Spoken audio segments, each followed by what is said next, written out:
Good evening and welcome to the hour dedicated to talking about all things strange, weird, and paranormal. You're listening to Strange Talk, broadcasting on 1660 AM in Northside and 91.7 FM HD2 WVXU in Cincinnati.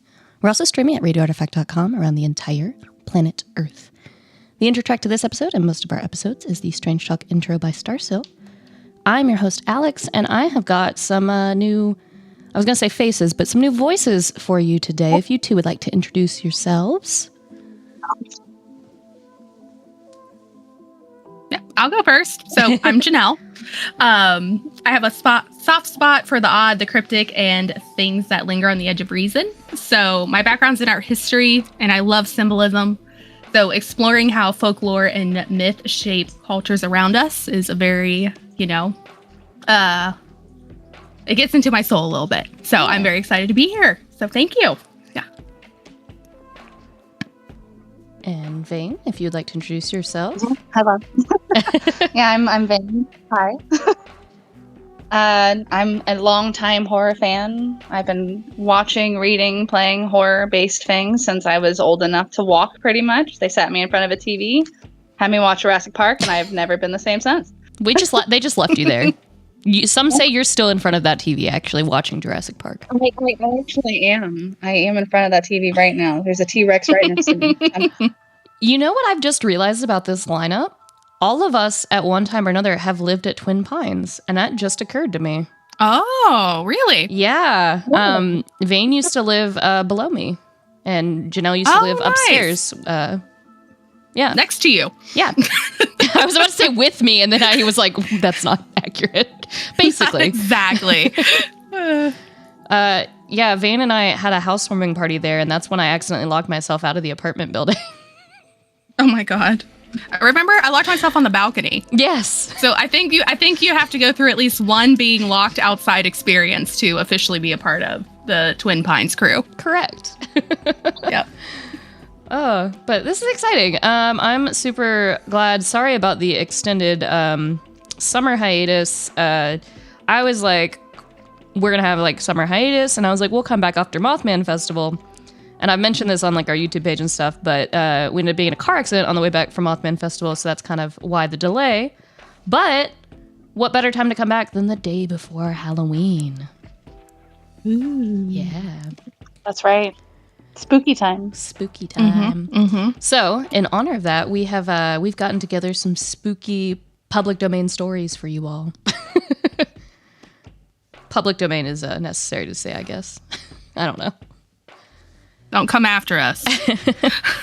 Before we get into our stories, though, what are you all going as for Halloween tomorrow, if anything? I don't. Yeah, I was gonna say. So I work. I'm in office this week. So that thankfully my work. Yeah, so I think my work does let us dress up, but I do have to be, of course, workplace appropriate. So there was some playing around with us potentially doing the Wiggles, but then I also was like, we could end up just looking like Star Trek. we'll fine. see what happens. Yeah, good enough. Worst case scenario, I have like a fun little Halloween sweater. I'll probably like wear, Yeah. So play it up that way. Yeah. And Vayne, how I'm about going as a Florence and the Machine fan because the Florence and the Machine watch party is happening on the 31st. I was about to say, are So you I going will as be Florence dressed up. or the Machine? Yeah, not Florence and Florence and the Machine. Yeah, I'll be dressing up in my little Florence attire to go buy her new vinyl and hopefully get some goodies. We've given them away at some record stores. Ooh, that's fun. Yeah. It's going to be awesome. You all saw it earlier when I joined the call because I'm preparing my Pierrot hat because it's a little messed up. It needs to be like what's the word I'm looking for? Steamed. So I'm trying to get that back into shape. But I've had this whole outfit, but I just got a hat for it. I hilariously got a children's hat and just kind of hoped it would fit my head. And lucky me, it does. Perks of having a small head. I can buy children's hats. It is fun. It is very fun. So, yeah. Awesome. Well, I guess we can go ahead and get into our stories. I figured I would start us off with an Edgar Allan Poe poem, The Sleeper. Ooh. Ooh. I know you all can't hear the background track, but there was a little growl right there, and it was good. Well-timed. All right. So, The Sleeper by Edgar Allan Poe. At midnight in the month of June, I stand beneath the mystic moon. An opiate vapor, dewy, dim, exhales from out her golden rim, and softly dripping, drop by drop, upon the quiet mountaintop, steals drowsily and musically into the valley, into the universal valley. It's been a while since we recorded. The rosemary nods upon the grave, the lily lolls upon the wave. Wrapping the fog about its breast, the ruin moulders into rest. Looking like Lethe, see, the lake, a conscious slumber seems to take, and would not for the world awake. All beauty sleeps, and lo, where lies Irene with her destinies. O lady bright, can it be right? This window open to the night, the wanton airs from the treetop, laughingly through the lattice drop. The bodiless airs a wizard rout, flit through thy chamber in and out, and wave the curtain canopy so fitfully, so fearfully. Above the closed and fringed lid, 'neath which thy slumbering soul lies hid, that o'er the floor and down the wall, like ghosts and shadows rise and fall. O lady dear, hast thou no fear? Why and what art thou dreaming here? Sure thou art come o'er far-off seas, a wonder to these garden trees. Strange is thy pallor, strange thy dress, strange above all thy length of tress, and this all solemn silentness. The lady sleeps, O may her sleep, which is enduring, so be deep. Heaven have her in its sacred keep, this chamber change for one more holy, this bed for one more melancholy. I pray to God that she may lie forever with unopened eye, while the pale sheeted ghosts go by. My love, she sleeps, O may her sleep, as it is lasting, so be deep. Soft may the worms about her creep, far in the forest dim and old, for her may some tall vault unfold, some vault that oft hath flung its black and winged panels fluttering back, triumphant o'er the crested palls of her grand family funerals. Some sepulchre remote alone, against whose portals she hath thrown, in childhood many an idle stone, some tomb from out whose sounding door she ne'er shall force an echo more, thrilling to think, poor child of sin, it was the dead who groaned within. That's the end of it.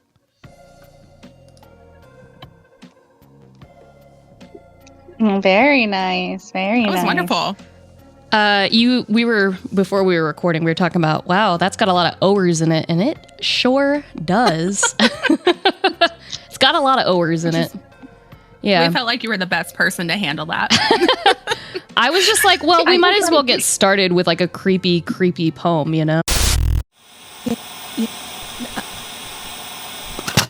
Did you all hear that, or was that in my headphones? You know, I'm not sure. That was odd. Yeah. Did Maybe you it hear like lagged? some static? I wonder if the soundboard's messing up.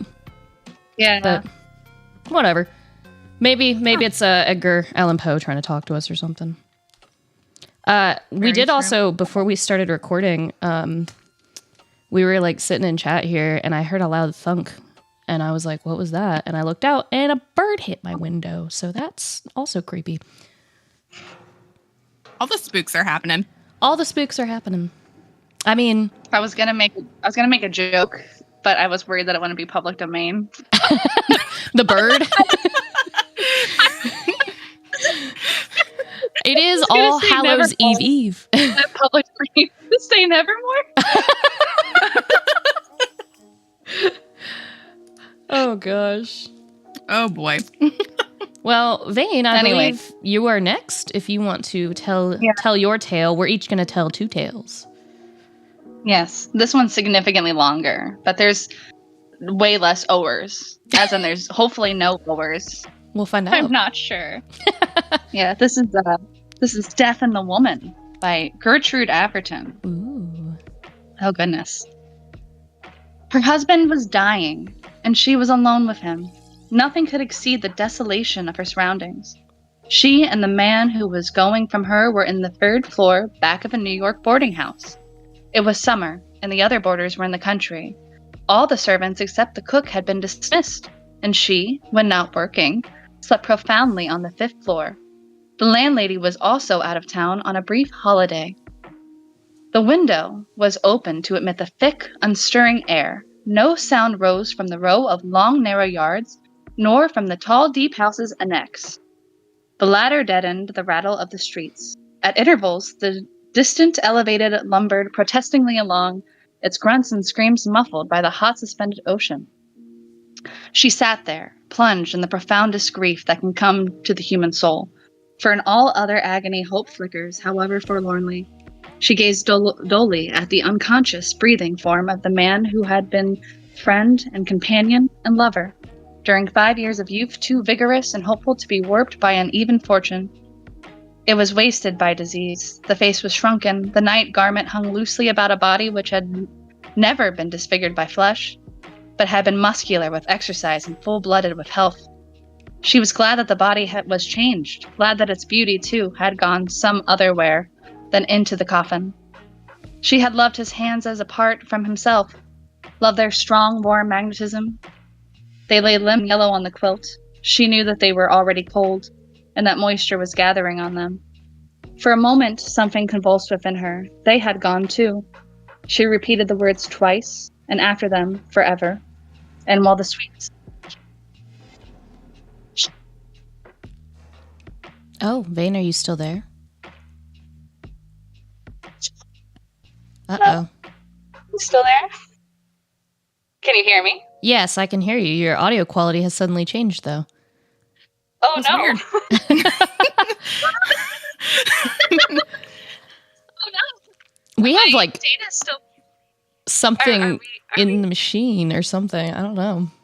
Oh, no. Well, what was the last thing that you heard from me?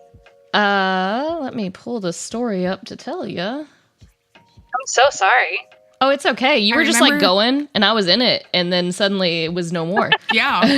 And I was like, "Hello." You said something along the lines of like they were both gone or both Oh, no. Like Okay, leaving? so did you hear me say for a moment something convulsed within her? Yes, I do Yes, remember we hearing heard that. Yes. Yes. And then Is you that were where we were? gone. Oh, no. My data's all good, I promise. No, you're I fine, and don't you think sound I- normal again now. So I don't know what that was. Yeah. Obviously, the spirit of Gertrude Atherton Yeah, is coming from somewhere else. or Edgar Come Allan say hello. Poe, either or. Yeah, Just you're like the- distant again. No. Yeah. So, okay. We'll just keep trucking along. So she repeated the words twice, and after them, forever. And while the sweetness of their pressure came back to her, she leaned suddenly over him. He was in there still, somewhere. Where? If he had not ceased to breathe, the ego, the soul, the personality was still in the sodden clay which had shaped to give it speech. Why could it not manifest itself to her? Was it still conscious in there, unable to project itself for the disintegrating matter which was the only medium its creator had, and this is the word that I told you guys I was going to have problems with. Vouchsafed it. Vouchsafed? I've just ruined the story, everybody. Vouchsafed. It's okay. Vouchsafed. Yeah. Did it struggle there, seeing her agony, sharing it, longing for the complete disintegration which should put an end to its torment? She called his name. She even shook him slightly, mad to tear the body apart and find her mate. Yet even in that tortured moment, realizing that violence would hasten his going. Oh my goodness. See, I got taken out. It was the technical difficulties. And now I'm all messed up. No, you're good. The dying man took no notice of her, and she opened his gown and put her cheek to his heart, calling him again. There had never been more perfect union. There isn't a word missing there, by the way. It literally says there had never been more perfect union. Mm-hmm. How could the bond still be strong if he were not at the other end of it?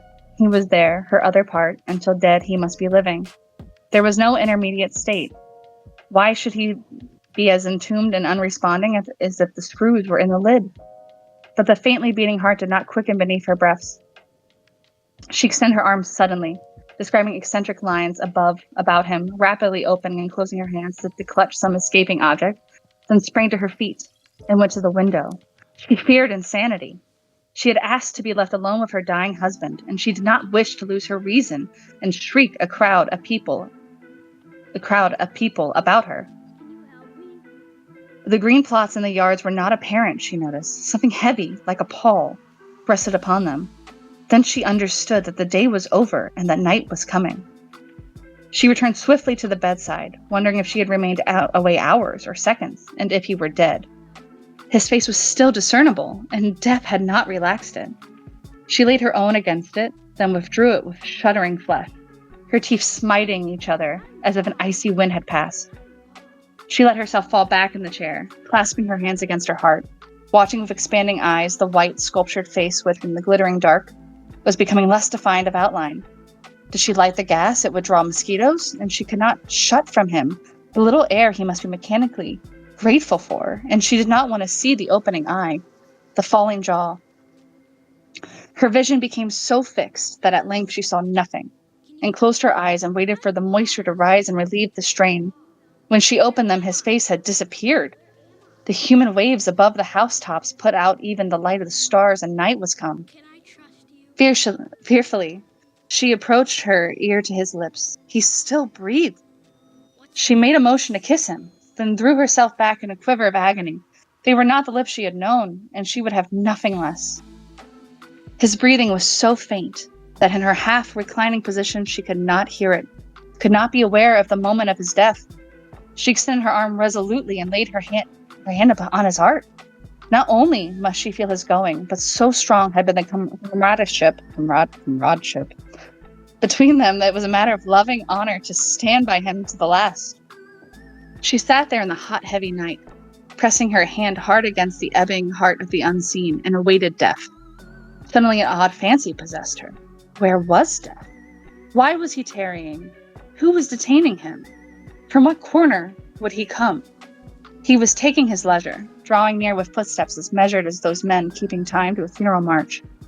By a wayward deflection, she thought of the slow music that was always turned on in the theater when the heroine was about to appear, or something eventful to happen.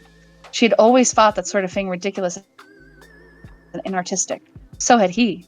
She drew her brows together angrily, wondering at her levity, and pressed her relaxed palm against the heart it kept guard over. For a moment, the sweat stood on her face, then the pent-up breath burst from her lungs. He still lived. Once more, the fancy went on above the stunned heart. Death, where was he?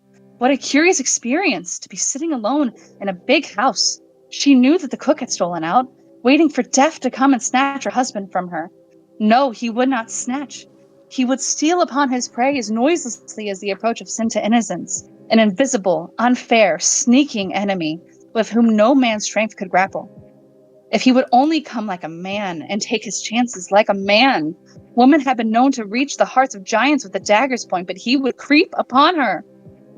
She gave an exclamation of horror. Something was creeping over the windowsill. Her limbs palsied, but she struggled to her feet and looked back. Her eyes dragged about her against her own volition. 2 small green stars glared menacingly at her just above the sill. Then the cat possessing them leaped downward and the stars disappeared. She realized that she was horribly frightened. Is it possible? She thought. Am I afraid of death? And of death that has not yet come? I have always been a rather brave woman. He used to call me heroic, but then with him it was impossible to fear anything, and I begged them to leave me alone with him as the last of earthly boons. Oh, shame! But she was still quaking as she resumed her seat and laid her hand on his heart. She wished that she had asked Mary to sit outside the door. There was no bell in the room. To call would be worse than desecrating the house of God, and she would not leave him for one moment. To return and find him dead? Gone alone? Her knees smote each other. It was idle to deny it. She was in a state of unreasoning terror. Her eyes rolled apprehensively about. She wondered if she could see it when it came, wondered how far off it was now. Not very far. The heart was barely pulsing. She had heard of the power of the corpse to drive brave men to frenzy and wondered, having no morbid horror of the dead, but this, to wait, and wait, and wait, perhaps for hours, past the midnight, on the small hours, while that awful, determined, leisurely something stole nearer and nearer. She bent to him, who had been her protector, with a spasm of anger. Where was the indomitable spirit that had held her all these years with such strong and loving clasp? How could he leave her? How could he desert her? Her head fell back and moved restlessly against the cushion. Moaning with the agony of love, she recalled him as he had been. Then fear once more took possession of her, and she sat erect, rigid, breathless, awaiting the approach of death. Suddenly, far down in the house, on the first floor, her strained hearing took note of a sound. A wary, muffled sound, as if someone were creeping on the stair, fearful of being heard. Slowly, it seemed to count 100 between the laying down of each foot. She gave a hysterical gasp. Where was the slow music? Her face, her body were wet, as if a wave of death sweat had broken over them. There was a stiff feeling at the roots of her hair. She wondered if it was really standing erect, but she could not raise her hand to ascertain. Possibly it was only the coloring matter freezing and bleaching. Her muscles were flabby, her nerves twitched helplessly. She knew that it was death who was coming to her for the silent, deserted house. Knew that it was the sensitive ear of her intelligence that heard him, not the dull, coarse-grained ear of the body. He toiled up the stair painfully, as if he were old and tired with much work. But how could he afford to loiter with all the work he had to do? Every minute, every second, he must be in demand to hook his cold, hard finger about a soul struggling to escape from his putrefying tenement. But probably he had his emissaries, his minions. For only those worthy of the honor did he come in person. He reached the first landing and crept like a cat down the hall to the next stair, then crawled slowly up as before. Light as the footfalls were, they were squarely planted, unfaltering, slow, they never halted. Mechanically, she pressed her jerking hand closer against the heart. Its beats were almost done. They would finish, she calculated, just as those footfalls paused beside the bed. She was no longer a human being. She was an intelligence and an ear. Not a sound came from without, even the elevated appearance to be temporary off-duty. But inside the big, quiet house, that footfall was waxing louder. Louder, until iron feet crashed on iron stairs and echo thundered. She had counted the steps. 1, 2, 3, irritated beyond endurance at the long, deliberate pauses between. As they climbed and changed with slow precision, she continued to count, audibly and with equal precision, noting their hollow reverberation. How many steps had the stairs? She wished she knew. No need. The colossal trembling announced a lessening distance and an increasing volume of sound not to be misunderstood. It turned the curve. It reached the landing. It advanced slowly down the hall. It paused before her door. Then the knuckles of iron shook the frail panels. Her nerveless tongue gave no invitation. The knocking became more imperious. The very walls vibrated. The handle turned, swiftly and firmly. With a wild, instinctive movement, she flung herself into the arms of her husband. When Mary opened the door and entered the room, she found a dead woman lying across a dead man. And that's it. So... That is crazy. Before we even got to the stairs in that story, like, I've got my video on, so you might have seen this, that I was, like, turning and looking around, because it sounded like something was coming up my stairs. So that creeped me out. It was. It was Gertrude Atherton. It was Gertrude Atherton. We're being haunted by these authors today. I remember this frequency. You left the mic on. Okay, you all heard that one, right? I mean, yeah, is there some weird audio glitch happening?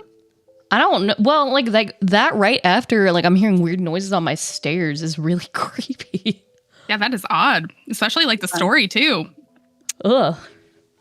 Well, I'm going to leave my camera on. If you all see something behind me, please tell me. Because, I don't like that. I don't think that would be the soundboard, because, like, there's nothing like that on the soundboard. It's all just, like, backing tracks in the intro. Yeah, that is really weird. That's weird. Yeah. Well, Ginelle, I guess let's do your story and hope that author's not haunting us. It'd be really weird, because my story is by Anonymous. So maybe Anonymous is who is after maybe us. Anonymous is with us. I don't know. Yeah, so my story is How He Caught the Ghost. Ooh. By an unknown author. It's from an anthology. So, yeah, I'll just jump right on in. Yes, the house is a good one, said the agent. It's in a good neighborhood, and you're getting it almost nothing. But I think it right to tell you all about it. You are orphans, you say, and with a mother dependent on you, that makes it all the more necessary that you should know. The fact is, the house is haunted. The agent could not help smiling as he said it, and he was relieved to see answering smiles on the two faces before him. Ah, you don't believe in ghosts, he went on, nor do I, for that matter. But somehow, the reputation of the house keeps me from having a tenant long at a time. The place ought to rent for twice as much as it does. If we succeed in driving out the ghost, will you not raise the rent? Asked the boy with a merry twinkle in his eyes. Well, no, not this year at any rate, laughed the agent. And so the house was rented, and the slip of a girl and the tall lad of her brother went on their way. Within a week, the family had moved into the house and were delighted with it. It was large and cool, with wide halls and fine stairways, and with more room than they needed. But that did not matter in the least, for they had always been cramped in small houses, suffering many discomforts, and they never could have afforded such a place as this if it had not been haunted. Blessings on the ghost, cried Margaret gaily as she ran about as merry as a child. We would be without a ghost in the house when it brings one like this. And it is so near your school, said the mother. And I used to worry so over the long walk. And David can come home to lunch now, and you don't know what a pleasure that will be. It seems to me, David gravely expressed, that if I should meet the ghost, I would treat him with the greatest politeness and encourage him to stay. We shall not miss the room he takes, shall we? I think it would be well to set aside that room over ours, Maggie, as his ghost ship owns, for we shall not need that, you know. Besides, the door doesn't shut, and he can go in and out without breaking the lock. And then they all laughed and had a great deal of fun over the ghost, which was a great joke to them. Classic mistake. They were... yeah. They were very tired that night and slept soundly all night long. When they met the next morning, there was more laughter about the ghost, which was shy about meeting strangers. Probably. and had made no effort to introduce himself. For the next 3 days, they were all hard at work trying to bring chaos into something like order. And then it was time for the school to open. And Margaret was to begin teaching, and David inserted an advertisement in the city papers for a maid of all work who might help their mother in their absence. One was secured after a while, but no sooner had she talked across the fence with a neighbor servant than she too departed. "Never mind, children," said Mrs. Craig wearily. "I would much rather do the work than be troubled in this way." So the maid of all the work was dismissed, and the Craig family locked the doors and went to their rooms, worn out with the day's anxieties. They had been in the house for 4 days, and there had been neither sight nor sound of the ghost. The very mention of it was enough to start them all to laughing, for they were thoroughly practical people, with a fondness for inquiring into anything that seemed mysterious to them, and for understanding it thoroughly before they let it go. David was soon sleeping, the sound sleep of healthy boyhood, and all was silent in the house when Margaret stole softly into his room and laid her hand on his arm. He was not easy to awaken, and several minutes had passed before he sat up in his bed with an articulate murmur of surprise. "Hush," said Margaret in a whisper, with her hand on her lips. "I want you to come into my room and listen to the sound that I have been hearing for some time." "Doors creaking?" suggested David as he began to dress. "Nothing of the kind," was all she said. They walked up the stairway and along the upper hall to the door of the unused room. Something was wrong with the lock, and the door would never stay fastened, as I have said. Something that was not fear thrilled their heart as they pushed the door further ajar, and stood where they could see. Every foot in the vacant floor was one of their own boxes, stood in the middle of the room. But aside from that, nothing was to be seen, and they looked to one another in silence. "Hold the lamp a minute, Maggie," David said at last, and then he went all over the room and looked more particularly at its emptiness, and even felt the walls. "Secret panels, you know," he said with a smile, but it was a very puzzled smile indeed. "I can't see what it could have been," Margaret said as they went downstairs. "No, I can't see either, but I'm going to see," said David. There was a chain, and chains don't drag around by themselves, you know. A ghost could not drag a chain if he were to try. "The conventional ghost very often drags chains," said Maggie as she closed the door of her room. And then she lay awake all night and listened to the conventional ghost that dragged a chain. But it seemed that the weight of the train must have wearied him, for he was not heard again. The mother had slept through it all, and the next morning they gave her a vivid account of the night's adventures. "Perhaps it was someone in the house," she said in alarm. There were no ghosts within the bounds of possibility, so as far as she was concerned, a burglar was very possible indeed. Then Margaret and David both laughed more than ever. "What fun would it be," said David, "for a burglar to get into the house and try to find something worth carrying away." So they went on to the next night, all three fully determined to spend the night in listening for the ghost and running him to earth if possible. But it was Margaret that heard the ghost after all. She had been sleeping and was suddenly startled awake, and there overhead was the sound of the chain dragging. And just as she was on the point of springing out of her bed to call her brother, the chain seemed to go out of the upper room. She lay still and listened in a moment to hear it again. It was coming down the stairs. There was no carpet on the stairs, and she could hear the chain drop from step to step until it had come the whole way down. There it was, almost at the door of her room, and something that was strangely like fear kept her lying still, listening in horrified silence. Then it went along the hall, dragging close to the door, and then further away, and back and forth for a while. And then it began dragging back up the stairs again. Step by step, she could hear it drawn over the edge of every step, and by the time it had reached the top, she remembered herself and called David. Again, did the brother and sister make a tour of the upper room with the lamp.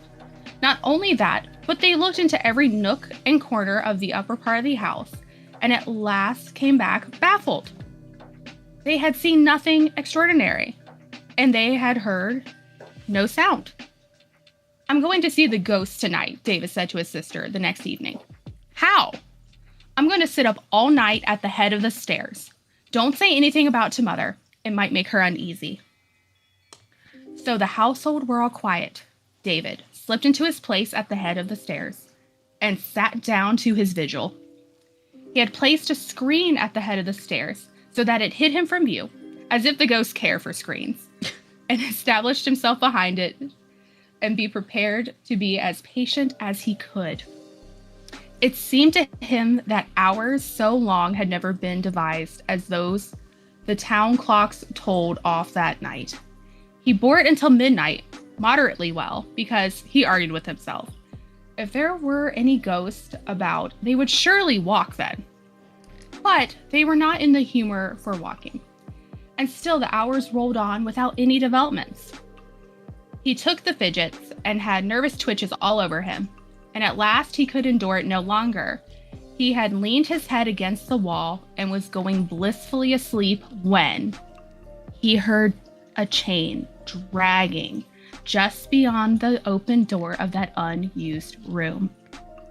In spite of himself, a shiver ran down his back. There was no mistaking it. It was a real chain, if he had ever heard one. More than that, if he had left the room and was coming straight towards the stairs, the hall was dark and it was impossible for him to see anything, though he strained his eyes in the direction of the sound. And even while he looked, it passed behind the screen. He was going down the stairs, dropping from step to step with a clank. Halfway down the narrow strip of moonlight from a stair window laid directly across the steps, whatever the thing was, it must pass through that patch of light. And David leaned forward and watched. Down it went from step to step, and presently it had slipped through the light and was down. And a little later, it came back again through the light and up the stairs and back into that unused room. And then David slapped his knees jubilantly and ran down to his room and slept the rest of the night. The next morning, he was very mysterious about his discoveries of the night before. "Oh yes, I saw the ghost," he said to Maggie. "There. Don't ask so many questions. I will tell you more about it tomorrow, maybe." And that was all the information she could get from him. It was very provoking. That day, David made a purchase downtown and brought home a bulky bundle, which he hid in his room and would not let his sister even peep at it. "I'm going to try to catch the ghost tonight," he said. "And you know how it is. If I brag too much beforehand, I shall be sure to fail." He was working on something in the hall after the others had retired, but he did not sit up this time. He went to bed, and Margaret listened at his door and found that he was soon asleep. But away in the night, they were all awakened by a squealing that brought them all into the hall in a great hurry.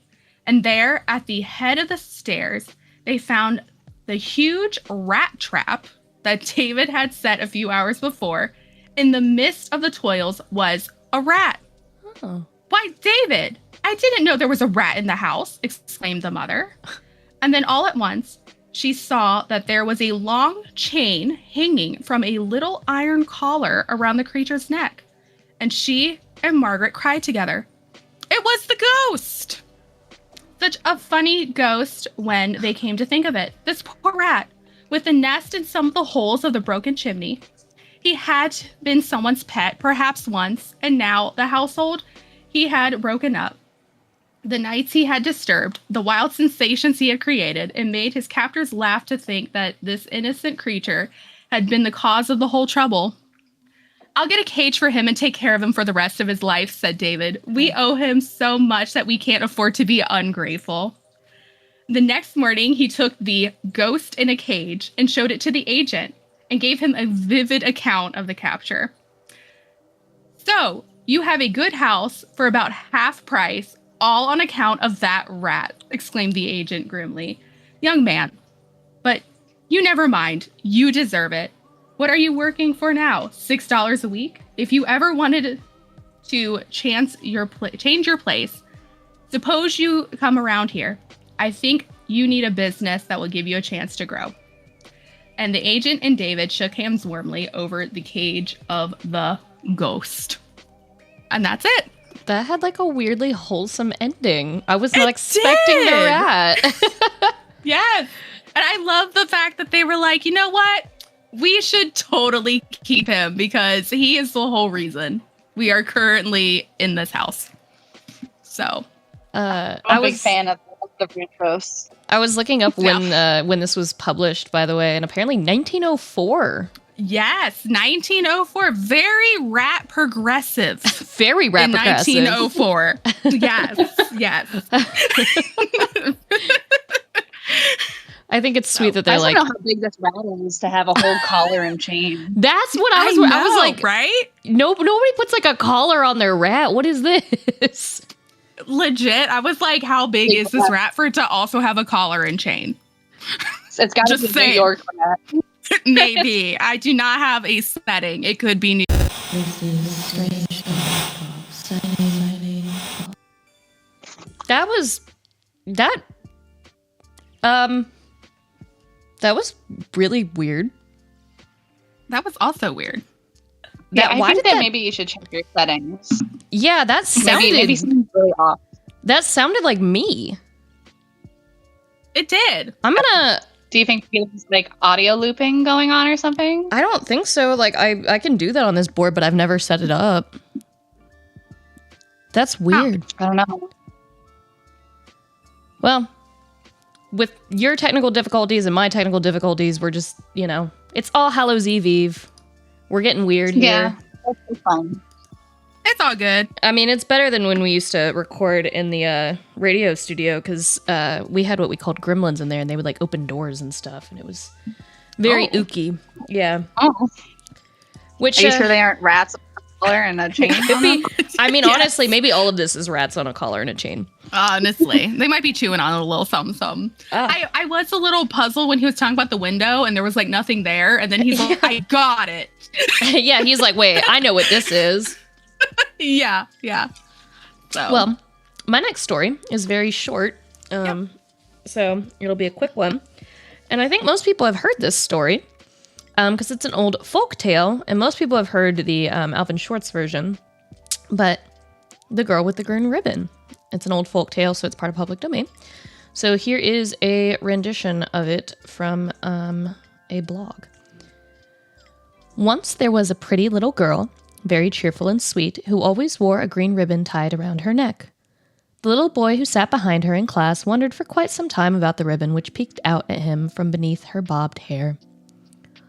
One day he mustered up his courage and asked, "Why do you always wear that green ribbon?" She shyly replied, "If we get married when we grow up, I will tell you." Her shy reply turned out to be quite prophetic, for many years later, all grown up, these two schoolmates did fall in love and were married. On their wedding night, the husband asked again, "My darling, why won't you take off that green ribbon?" His bride guardedly replied, "If we ever have children, my dear, I will tell you." As time went by, the couple had two lovely children, a boy and a girl. And so one day, when he could stand it no longer, the husband again asked, "My dear wife, when will you tell me why you always wear that green ribbon?" The color left her cheeks as she replied, "Husband, please, I'd rather you didn't know, not now. Ask me again when we are old." The husband adored his wife and decided to be content with her answer, as his question had upset her so. Many more years passed. The wife became ill and very frail. At her bedside, her beloved husband kissed her ashen cheek. "My beloved, perhaps you will tell me now, why do you wear that green ribbon?" A tear rolled down her sweet face as she replied, "Forgive me for keeping it from you all this time, my dear. I will show you now why I've always worn it. With that, she untied the green ribbon and off rolled her head. So I feel like that's a classic Uki.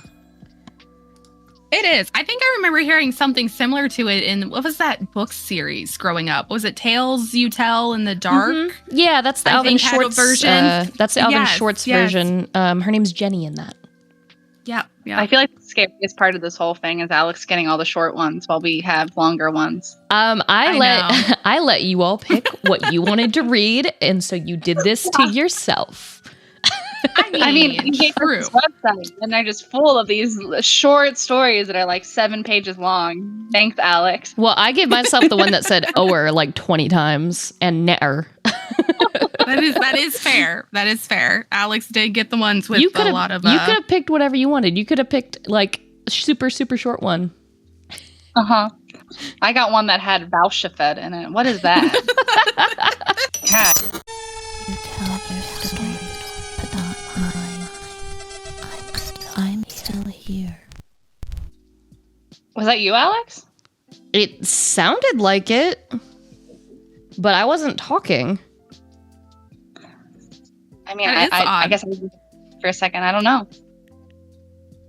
I'm gonna mute myself during this next story and try to mess with this a little bit. Yeah, it sounds like almost like something might be in the background. I don't know. Yeah. Again, if you all see something on the stairs behind me, let me know, because I don't want to get axe murdered while we're recording this. I mean, I think you're safe so far. I don't see any rats with collars.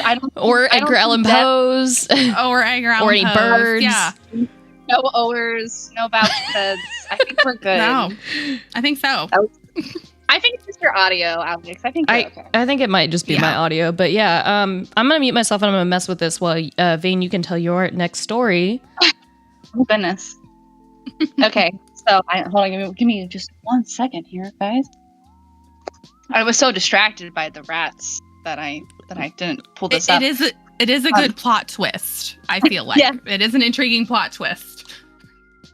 So both me and Ginelle both have Ambrose Bierce as our next ones as a pre-warning. So you're about to get a lot of. But my particular one is a diagnosis of death. Dun, dun, dun. Yeah.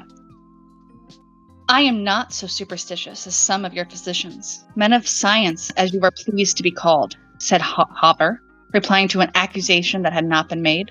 Some of you, only a few, I confess, believe in the immortality of the soul, and in apparitions which you have not the honesty to call ghosts. I go no further than a conviction that the living are sometimes seen where they are not, but have been where they have lived so long, perhaps so intensely, as to have left their impress on everything about them. I know, indeed, that one's environment may be so affected by one's personality as to yield, long afterward, an image of oneself to the eyes of another. Doubtless, the impressing personality has to be the right kind of personality, as the perceiving eyes have to be the right kind of eyes. Mine, for example. Yes, the right kind of eyes, conveying sensations to the wrong kind of brain, said Dr. Fraley, smiling. Thank you. One likes to have an expectation gratified. That is about the reply that I supposed you would have the civility to make. Pardon me, but you say that you know. That is a good deal to say, don't you think? Perhaps you will not mind the trouble of saying how you learned. You will call it a hallucination, Hopper said, but that does not matter, and he told the story. Last summer, I went, as you know, to pass the hot weather term in the town of Meridian.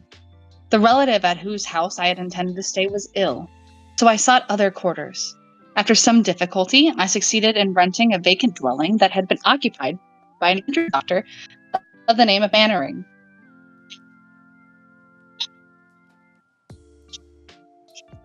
Vayne, I believe we've lost you again. Vayne?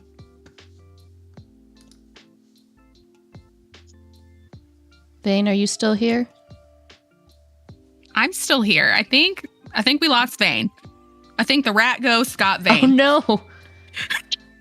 Maybe that's the real problem with our audio boards, is just Vayne as the audio cutting out occasionally. Vayne, can you hear us? Vayne, are you still with us on this plane of existence? I mean, Oh, she's gone. She just left. goodbye. She's gone. Oh no. Oh, she's back. We've resummoned Vayne. Are you there? Lit the candles. Can you hear me? Yes, we can You're hear back. you. What I don't happened? understand what's going on. I have no clue. My data's all good. My Wi-Fi is all good. I'm here. I swear. I haven't gone anywhere. And I didn't like accidentally mute you or anything either, because I still would have been able to hear you. That's weird. Well, Yeah, you like completely disconnected from the whole thing. That was crazy. would you like to? Well, I removed myself intentionally because I was worried.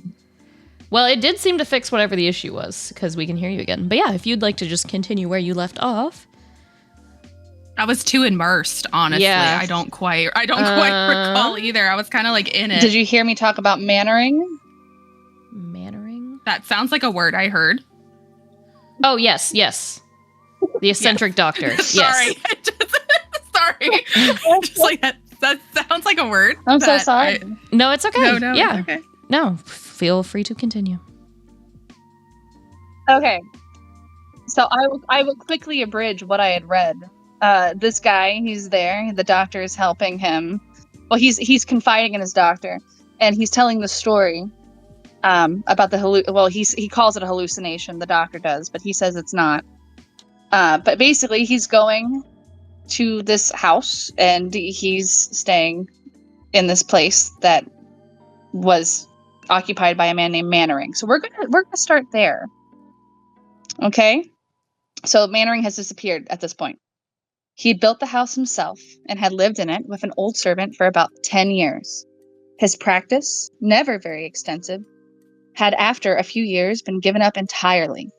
Not only so, but he had withdrawn himself almost altogether from social life and become a recluse.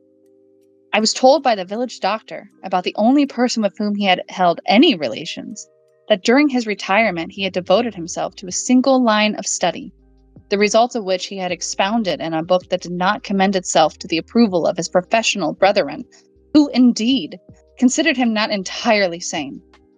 I have not seen the book, and cannot now recall the title of it, but I am told that it expounded a rather startling theory. He held that it was possible in the case of many a person in good health to forecast its death with precision, several months in advance of the event. The limit, I think, was 18 months. There were local tales of his having exerted his powers of prognosis, that's the correct word, or perhaps you would say diagnosis. And it was said that in every instance, the person whose friends had warned had died so suddenly, at the appointed time, and from no assignable cause. All this, however, had nothing to do with what I have to tell. I thought it might amuse a physician. The house was furnished, just as he had lived in it. It was a rather gloomy dwelling for one who was neither a recluse nor student, and I think it gave something of its character to me, perhaps some of its former occupant's character, for always I felt in a certain melancholy that was not in my natural disposition, nor, I think, due to loneliness.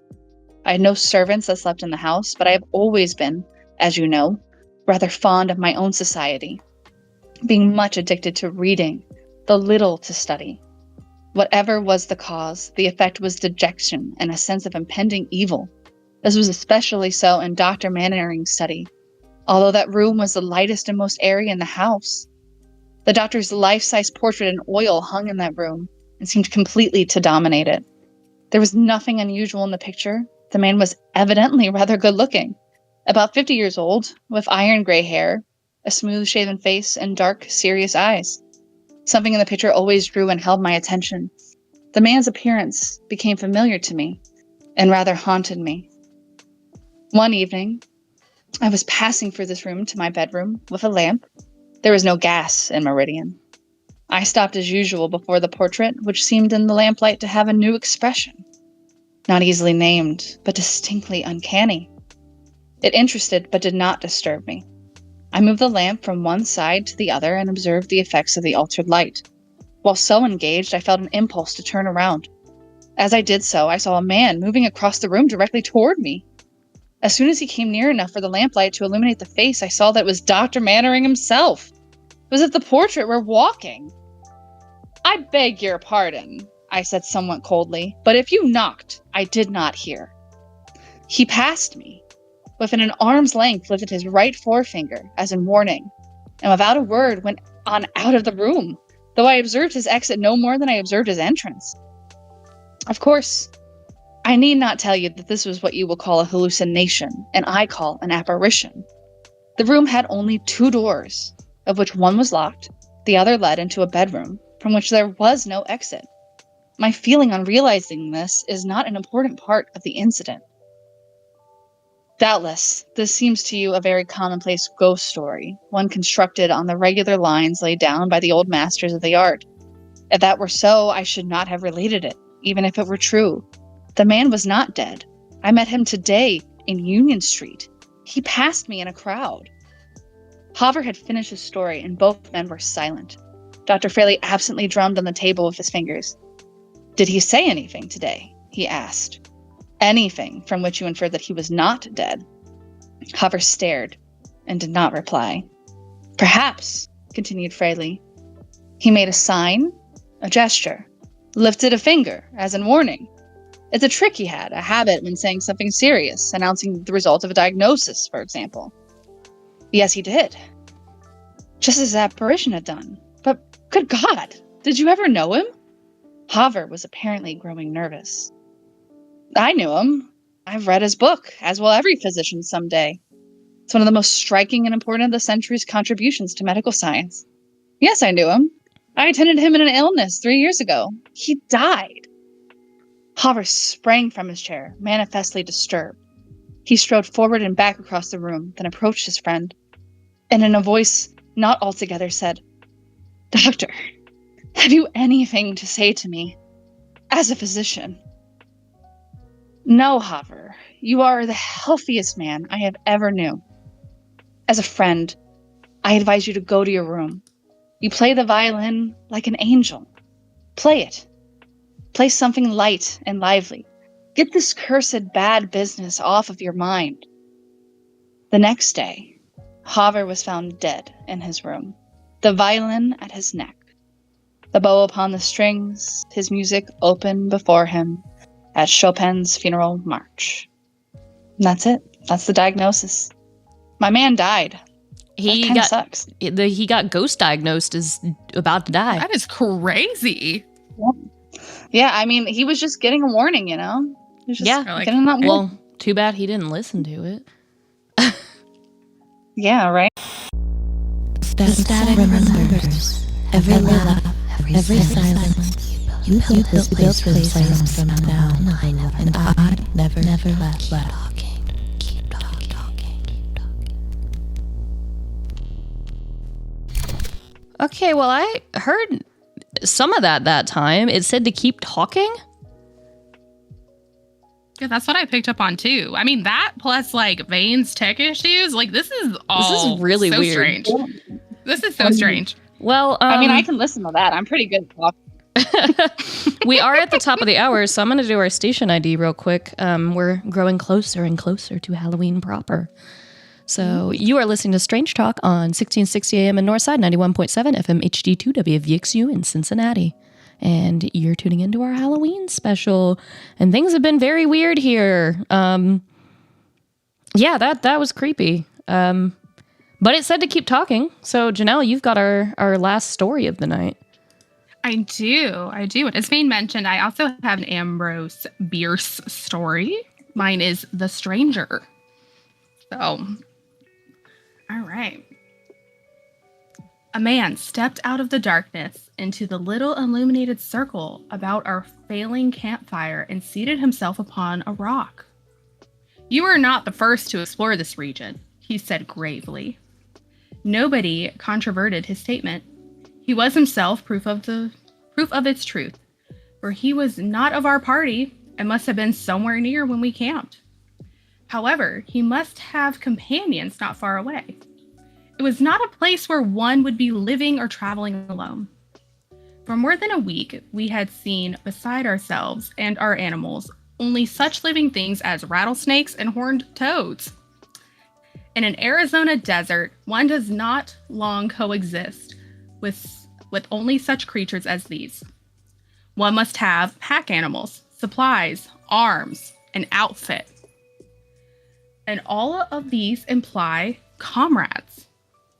It was perhaps a doubt as to what manner of men this unceremonious stranger comrades must be, together with something in his words, interpretable as a challenge, that caused every man of our half-dozen gentlemen adventurers to rise to a sitting posture and lay his hand upon a weapon, an act signifying in that time and place a policy of expectation. The stranger gave the matter no attention and began again to speak in the same deliberate, uninflected monotone in which he had delivered his first sentence. 30 years ago, Raymond Gallegos, William Shaw, George W. Kent, and Barry Davis, all of Tuscan, crossed the Santa Catalina Mountains and traveled due west as nearly as the configuration of the country permitted. We were prospecting, and it was our intention, if we found anything, to push through the Gila River at some point near Big Bend. We were understood that there was a settlement. We had a good outfit, but no guide. Just Raymond Gallegos, William Shaw, George W. Kent, and Barry Davis. The man repeated these names slowly and distinctively, as if to fix them in the memories of his audience, every member of which was now attentive, observing him, but with a slackened apprehension regarding his possible companions, somewhere in the darkness that seemed to enclose us like a black wall. In the manner of this volunteer historian was no suggestion of an unfriendly purpose. His act was rather that of a harmless lunatic than an enemy.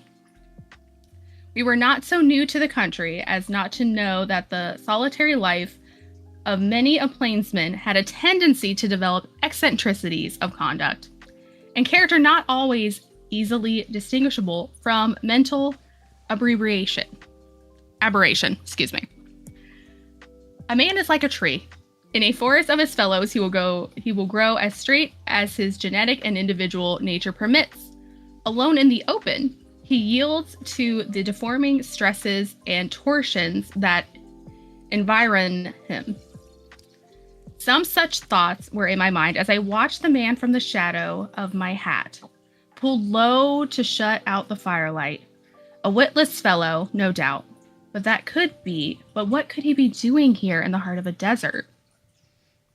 Having undertaken to tell us this story, I wish that I could describe the man's appearance, but that would be a natural thing to do. Unfortunately, and somewhat strangely, I find myself unable to do so with any degree of confidence. For after, no two of us agreed as to what he wore and how he looked. And when I tried to set down my own impressions, they elude me. No one can tell some kind of story. Narration is one of the elemental powers of the race, but the talent for description is a gift. Nobody having broken silence, the visitor went on to say, "This country was not then what it is now. There was not a ranch between Gila and the Gulf. There was a little game here and there in the mountains, and near the infrequent water holes, grass enough to keep our animals from starvation. If we should be so fortunate as to encounter no Indians, we might get through." But within a week, the purpose of the expedition had altered from discovery of wealth to preservation of life. We had gone too far to the back, for what was ahead could be no worse than what was behind. So we push on, riding by night to avoid Indians and the intolerable heat, and concealing ourselves by day as best we could. Sometimes, having exhausted our supply of wild meat and emptied our casks, we were days without food and drink. Then a water hole or a shallow pool in the bottom of a arroyo so restored our strength and sanity that we were able to shoot some of the wild animals that sought it sometimes. Sometimes it was a bear, sometimes an antelope, a coyote, a cougar. That was as God pleased, all were food. One morning, we skirted a mountain range, seeking a practicable pass. We were attacked by a band of Apaches who had followed our trail up a gulch. It is not far from here. Knowing that they outnumbered us 10-1, they took none of their usual cowardly precautions and dashed upon us at a gallop, firing and yelling. Shouting was out of the question. We urged our feeble animals up the gulch as far as there was footing for a hoof. They threw themselves over our saddles and took the chaparrals? Yeah, I think it's chaparrals on one of the slopes, abandoning our entire outfit to the enemy. We retained our rifles, every man. Ramos, Galeos, William Shaw, George W. Kent, and Barry Davis. Same old crowd, said the humorist of our party. He was an Easter man, unfamiliar with the decent observations of social intercourse. A gesture of disapproval from our leader silenced him, and the stranger proceeded with his tale.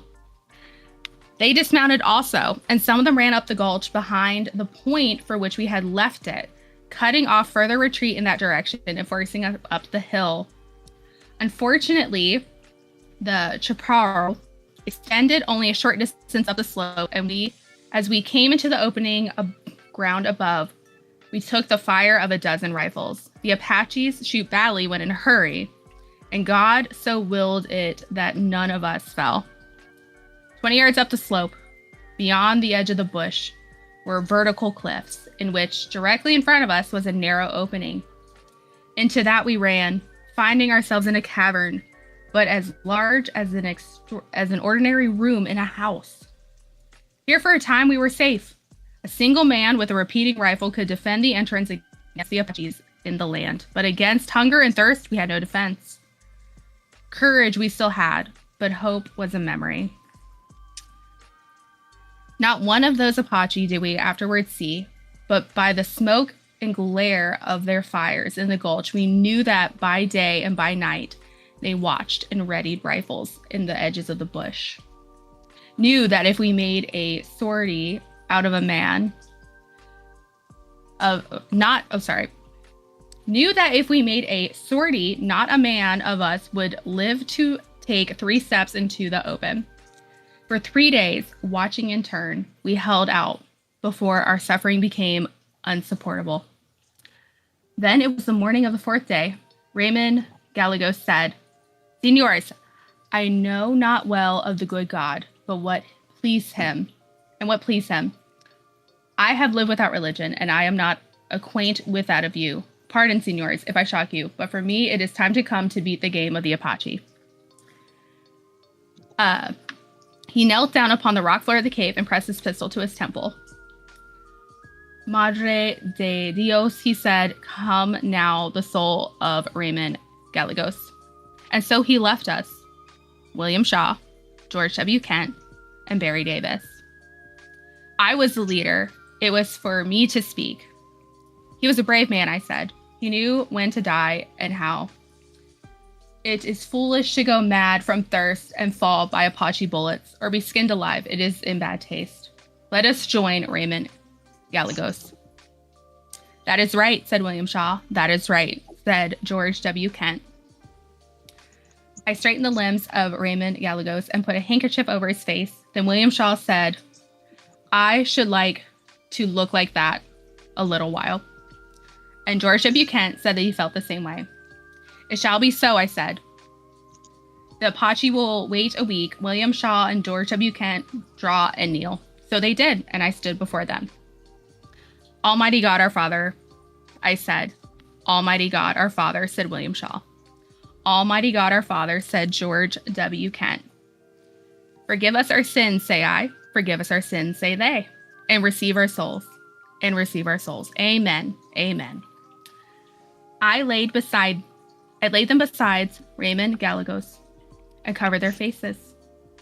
There was such a commotion on the opposite side of the campfire. One of our party had sprung to his feet, pistol in hand. "And you," he shouted, "you dare to escape? You dare to be alive?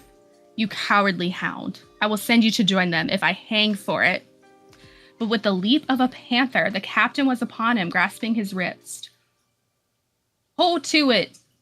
Hold it in, Sam, youngster. Hold it in.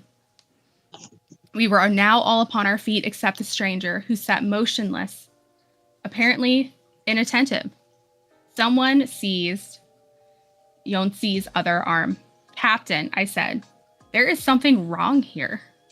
This fellow is either a lunatic or a mere liar. Just a plain, everyday liar whom Yonsi has no call to kill. If this man was of that party, if they had 5 members, one of whom probably himself was not named. Yes, said the captain, releasing the insurgent, who sat down. There is something unusual. Years ago, 4 dead bodies of white men, scalped and shamefully mutilated, were found about the mouth of that cave. They were buried there.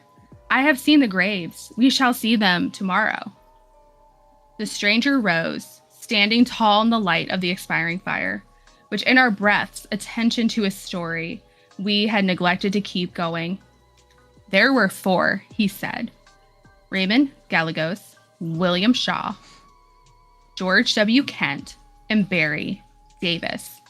With this reiterated roll call of the dead, he walked into the darkness, and we saw him no more. At that moment, one of our party, who had been on guard, strode in amongst us, rifle in hand and somewhat excited. Captain, he said, for the last half hour, 3 men have been standing there in the mesa. He pointed in the direction taken by the stranger.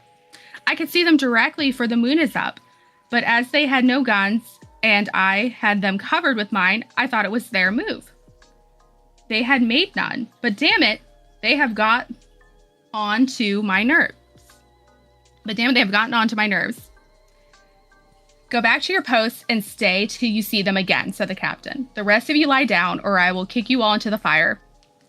The sentinel obediently withdrew, swearing, and did not return.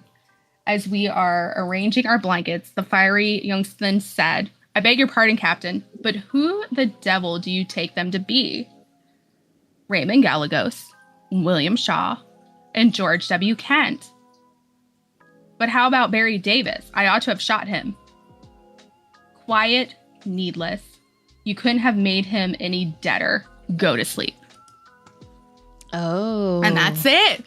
So he was like, yeah, they're already dead. Yeah, he's like, I think the captain seems to have been like going through this region a while, and he was like, we will see the graves tomorrow. Everybody just go to bed. Let this man before the ghosts come get us. Wants to say and go to bed. Yeah, they've been dead like the whole entire time. I was expecting the captain to be in on it, honestly. I kind of was too, but I think it was more of a like he knew what was going on, but wasn't gonna bother telling his troop, I suppose. Well, he's got to let them get the goosebumps as well. Yeah. So this has been some fun spooky stories as we're about to ring in Halloween. Thank you both for joining, and if there's anything else you want to say before we sign off. No, it was fun being here. I'm glad we got to share some stories. You know, hopefully. Yeah, go ahead, Vayne. Sorry, I was going to say, I just hope we learned some valuable lessons here about rats with chains and death creeping up the stairs. Edgar Allan Poe. And getting diagnoses and owers. Technical difficulties. If a man just... if a man just starts listing off names and you're like, I don't know what's happening, just listen. Yeah. Just be like, okay. Awesome. Well, I think we can go ahead and sign off for the night. Yeah.